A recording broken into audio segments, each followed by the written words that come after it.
অন্যকে ভালো রাখতে গেলে নাকি আগে নিজেকে ভালো থাকতে হয়। এত শত কথা জানি না আপু, তবে অন্যের হাতের পরোটার চেয়ে আমার নিজের হাতের পরোটা আমার ঢের প্রিয়।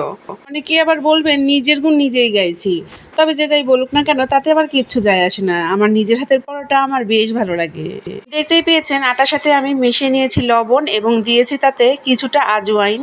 এখন হালকা কুসুম গরম পানি দিয়ে একটা ডো মাখিয়ে নিচ্ছি। আজ অনেক দিন পর আমার আলু পরোটা খেতে বেশ মন চাইছে, তাই এই আটা মাখিয়ে নিচ্ছি। আটা মাখিয়ে নিয়ে সাথে সাথে আমি 4টা টুকরা গোলা আলাদা করে নিলাম। লেচিগুলো কেটে রেখে হাত দিয়ে খুব সুন্দরভাবে গোল গোল করে নিচ্ছি। আর অন্যদিকে আলু সেদ্ধ করে আলু ও ডিম একসাথে খুব ভালোভাবে আমি ম্যাশ করে নিয়েছি। পেঁয়াজ মরিচ ভাজা, লবণ এবং তার সাথে দিয়েছিলাম সরিষার তেল। সরিষার তেল না দিলেও চলে, তবে আমার ফ্লেভারটা ভালো লাগে তাই অ্যাড করেছি। এখন আটার একটা লেচি নিয়ে তার ভিতরে ভরে দিলাম আলুর পুরটা, আর তারপরে এখন একটি পরোটা বানিয়ে নিব। এখন হালকা হাতে বেলে নিব, বাস তারপর ভেজে নিলেই তৈরি হয়ে যাবে আমার মজাদার আলুর পরোটা। যে কোনো পুরভরা পরোটা বানানোর ক্ষেত্রে অবশ্যই আটার ডোটা যখন মাখাবেন তখন একটু সফট সফট মাখাবেন, তাহলে আর ভেতরের পুরটা বের হয়ে যাবে না। এই ইজি এবং সবার জানা টিপসটা হয়তো আমি আমার ভিডিওতে একাধিকবার বলে দিয়েছি, তবে আজকে আবারও বলে দিলাম। একটা পরোটা তো বানানো হয়ে গিয়েছে, ওটা চুলায় এখন ভাজার অপেক্ষায়। আর এখন আরও একটা পরোটা আমি বানিয়ে নিচ্ছি।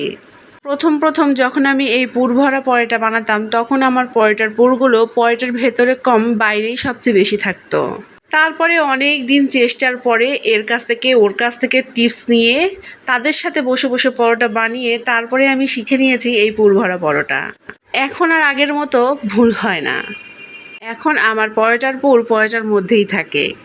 এটাই হচ্ছে মানুষের অভ্যাস। মানুষ যখন কোনো কিছু শিখতে চায়, যদি সেটা আত্মবিশ্বাস নিয়ে সঠিকভাবে শেখে, তাহলে অবশ্যই সেই কাজটা সে করতে পারে। আর আমার ক্ষেত্রেও ঠিক তাই হয়েছে।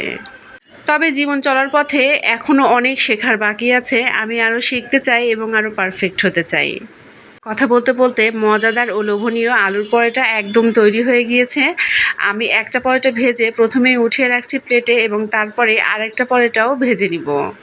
আজকে পরোটা আমি একটা শসা সালাদ দিয়ে সার্ভ করব। তো প্রথমে আমি শসা কেটে কুচি করে নিয়েছি, এর সাথে অ্যাড করে দিব এখন 1.5 চামচ পরিমাণ মেয়োনেজ। তারপরে অ্যাড করে দিলাম 1 চামচ পরিমাণ চিলি সস এবং তার সাথে হালকা সামান্য লবণ এবং চিলি ফ্লেক্স। একটু ঝাল হলেই এই সালাদটা খেতে বেশি ভালো লাগবে। সব রেডি, এখন একটু টেস্ট করার পালা।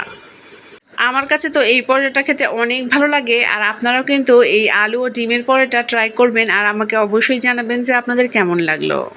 যারা নতুন আমার ভিডিও দেখছেন এবং এখনও আমাকে ফলো করেননি, প্লিজ আমাকে ফলো করে যাবেন আর অবশ্যই বলে যাবেন যে আমার রেসিপিগুলো আপনাদের কেমন লাগে।